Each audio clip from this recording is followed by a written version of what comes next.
Good morning, ladies and gentlemen. My name is Mitch Matlow, M-A-T-L-O-W. I am a public information officer with the South Bay Incident Management Team, currently working on the garlic incident. Today we're here to talk with officials in the city of Gilroy regarding this event. First to speak will be Mayor Rowland Velasco of the city of Gilroy.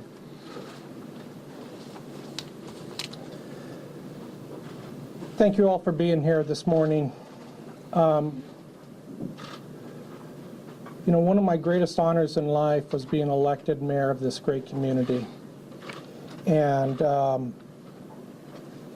I could tell you that the people of Gilroy are strong, we're resilient, and during the course of this investigation, as law enforcement continues to research and investigate it, the Gilroy community will mourn, but we will get through it. On behalf of the community and the Gilroy City Council, I'm speaking to you today to provide a brief update on where we're at. Later on the agenda, you'll get additional information from our public safety personnel. As you know, yesterday afternoon, the city of Gilroy endured a tragedy that a very long night cannot erase. Mass gun violence is an epidemic in the United States, and yet one never imagined such a thing can happen here in our beautiful community. It's beyond sad to see wonderful and charitable event like the Gilroy Garlic Festival that donates tens of thousands of dollars each year to local nonprofits, to have an event like this happen.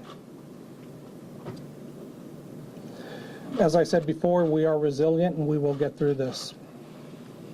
This morning, our prayers are with the families of those injured and killed in this senseless shooting. We stand with you, and we will be providing whatever assistance we can in the days and weeks ahead. This morning, as we learn more about what occurred yesterday, I wish to commend the bravery of our law enforcement personnel who, in the middle of a chaotic situation, acted quickly and professionally to engage the shooter and to end the threat before more people could be injured or killed. And the chief will talk a little bit more about that. It takes remarkable bravery to run to a shooting when the natural reaction for all of us is to run away. We are so proud of our law enforcement who undoubtedly saved many lives by putting their own lives in danger. Now, I also want to mention our fantastic fire department. I happened to be in the triage area when the victims started to come in, and I could tell you that our fire personnel, paramedics, EMTs were there quickly, triaging, prioritizing, stabilizing each of the patients, and then getting them ready to transport out. Today and over the next few days, I, along with the Gilroy City Council, will be meeting and working with community leaders to assess the situation we now face in Gilroy in the wake of this shooting. We intend to come out of this horrible event in a stronger and obviously a closer community. Again, thank you for being here. Let me turn it back over. Thank you, Mr. Mayor. Next to speak will be Fire Chief Jeff Klett. Good morning, everybody. As the mayor said, first of all, I'd like to thank our firefighters for responding heroically to this event. This is something that we trained for, in fact, had an active shooter training with our colleagues in the police department about a year ago, and we're actually planning another one because of another unfortunate event just north of us in Morgan Hill, also involving an active shooter. Luckily that we were at an event, so we had 6 total fire department personnel on scene when this shooting occurred, 2 on an engine in the park, 2 on bike teams, and 2 that were in an ambulance inside the park. So we were able to respond quickly to the situation when the shooting occurred. We had 12 EMS, public and private personnel also on scene, an EMT contract, and a public ambulance company there as well. The initial dispatch occurred at 17:42 hours. We sent 4 engines, and for note, we only have 3 engines in the city of Gilroy, so we sent all of our resources as well as our South County neighbors. 2 additional battalion chiefs, and then requested 16 local mutual aid engines to respond down here as well. Our Gilroy battalion chief assumed command at 17:45 hours, along with the first arriving fire engine that was dispatched from outside of the Garlic Festival event. We had a total of 6 ground ambulances and 2 supervisors from the county. We had 3 air ambulances, and we did a total of 16, there were 16 total transports, 13 of which were done by the fire department and the EMS agency. 3 of those, again, were air ambulances, and 8 ground ambulances. And I will leave it to the police department to talk about the actual state of the deceased in this event. Thank you. Next to speak to you, Police Chief Scot Smithee.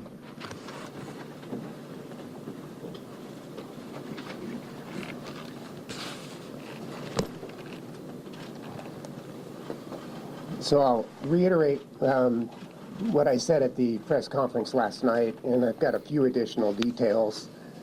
And then we'll also be planning an additional update because I plan on having more information now that daylight's here and we're getting fresh resources in. So we'll try to put something together for you for later this afternoon. We've got the date and time established already, and as most of you know, the Gilroy Garlic Festival is an event that we put on every year. And we typically host between 80 and 100,000 people to our festival.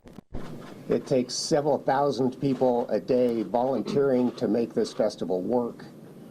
And so at the time that the incident occurred, you know, it was near the end of the final day. It was last night, Sunday.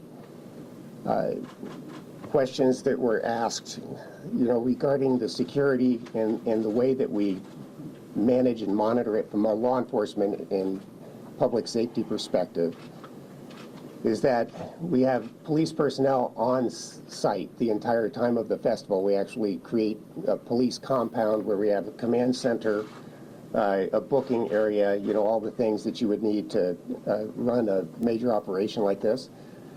The officers are deployed throughout the park, and they're assigned to different regions of the park, so they're spread out. We don't have officers all in one spot. When this call came in, the shots being fired, the closest team of officers responded immediately.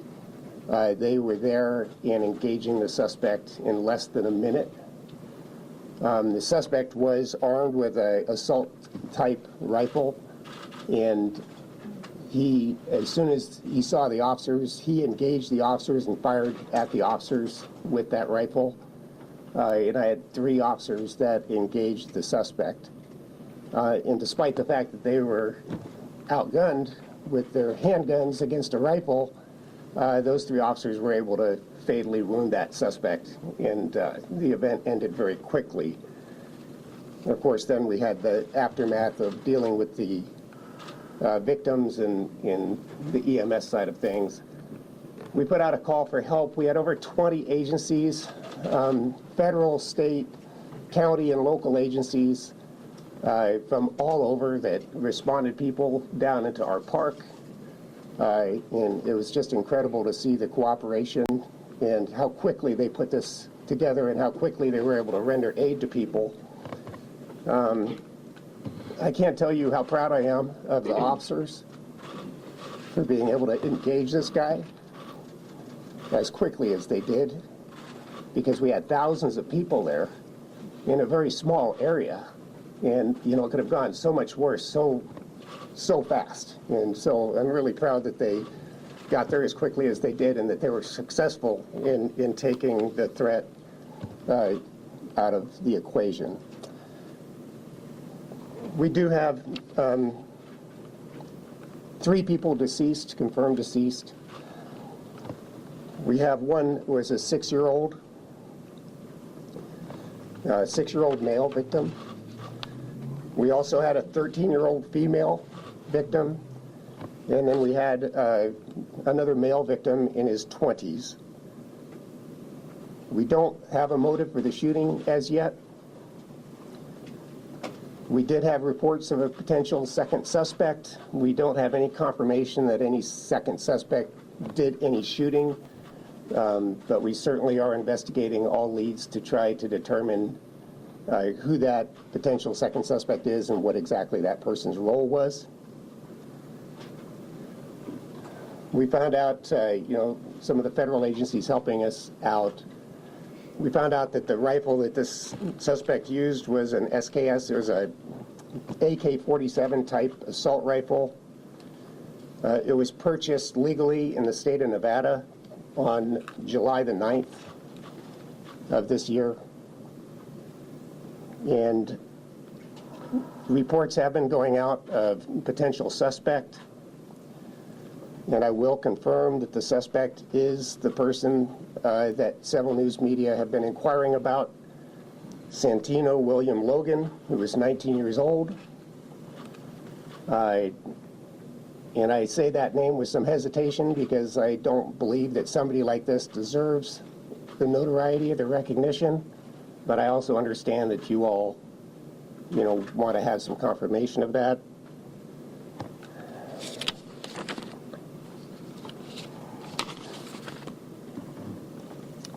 I think the last thing I'll say before I turn it over, I want to thank all of the agencies and all of the people that came to help. I don't even know how many people, but there was a lot. And when we put out the call for help, they came. Because it's such a large crime scene, the FBI has come in and offered some assistance, and we've accepted that assistance because of the size of the area that we need to cover.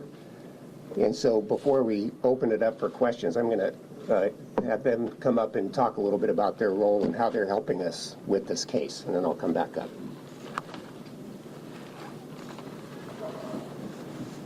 Next to speak with you, Deputy Special Agent in charge of the FBI, Craig Fair. Thank you. My name is Craig Fair. I'm the Deputy Special Agent in charge of the San Francisco Division of the FBI. First off, I'd like to express my condolences to the city of Gilroy and to the family, friends, and victims of this absolutely heinous act. The FBI's principal role is assisting the city and the police department of Gilroy in the investigation. Our preeminent and principal concern at this point is motivation, ideological leanings. Was he affiliated with anyone or any group? That still has to be ruled out, still has to be determined at this point. And we are supporting Gilroy Police Department in making those determinations. Our evidence recovery team, it's a sizable team. We have about 30 individuals out there right now collecting evidence. As we find evidence, as we flag it, as we mark it and map it, we're determining that the crime scene is much more expansive than what we originally thought, and it amounts to many, many, many acres. We appreciate the public's patience as we process this. It's done very slowly, it's done very methodically, and it's done for a reason should we have to use that evidence in prosecution later on. I'd also like to thank the first responders. As the mayor cited, in their heroism, the FBI personnel who worked tirelessly throughout the evening and will do so for the next several days. Our partnership with the Gilroy Police Department and the city of Gilroy as we move through this crisis, and members of the general public who are offering, continue to send in tips, photos, and assist with the investigation. Thank you.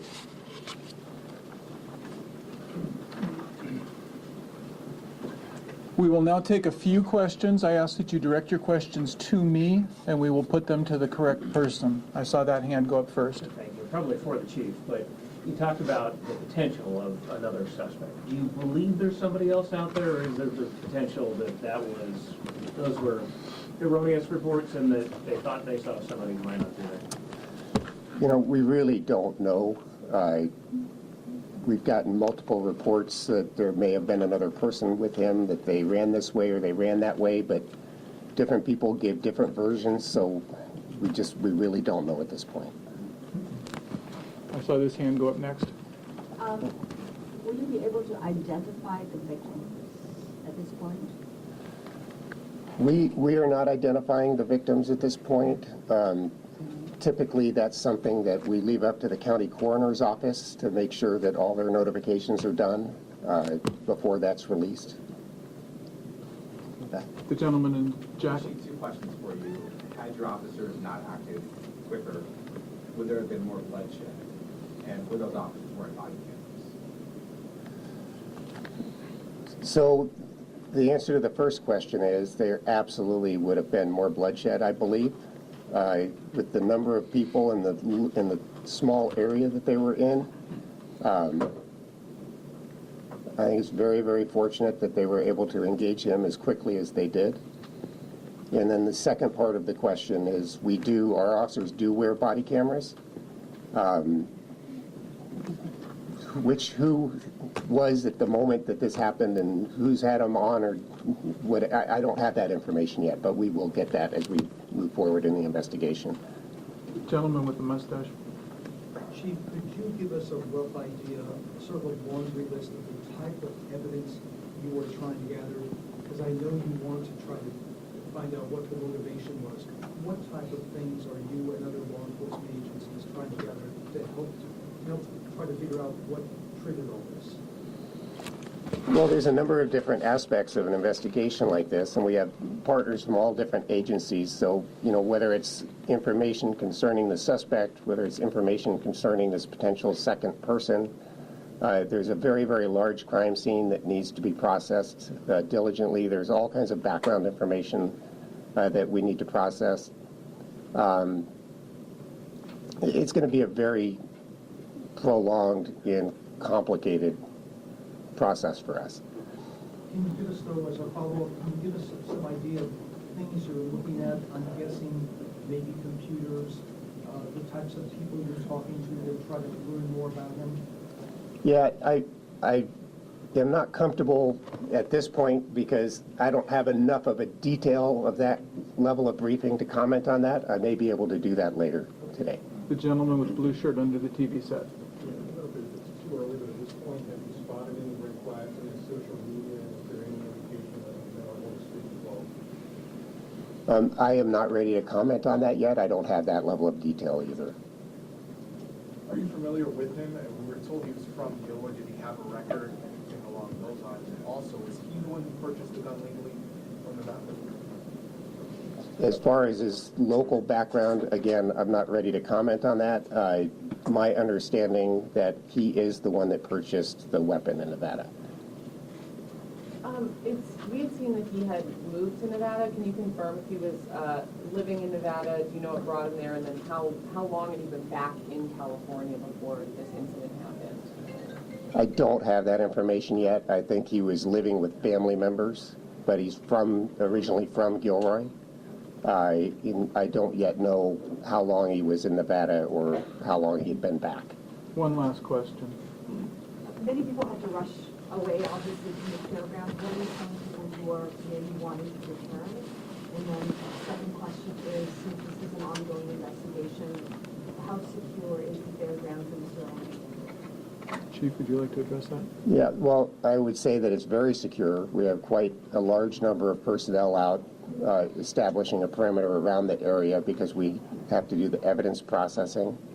There are people that were at the festival that literally ran away and left their belongings, and we have vehicles and there's vendor tents and whatnot.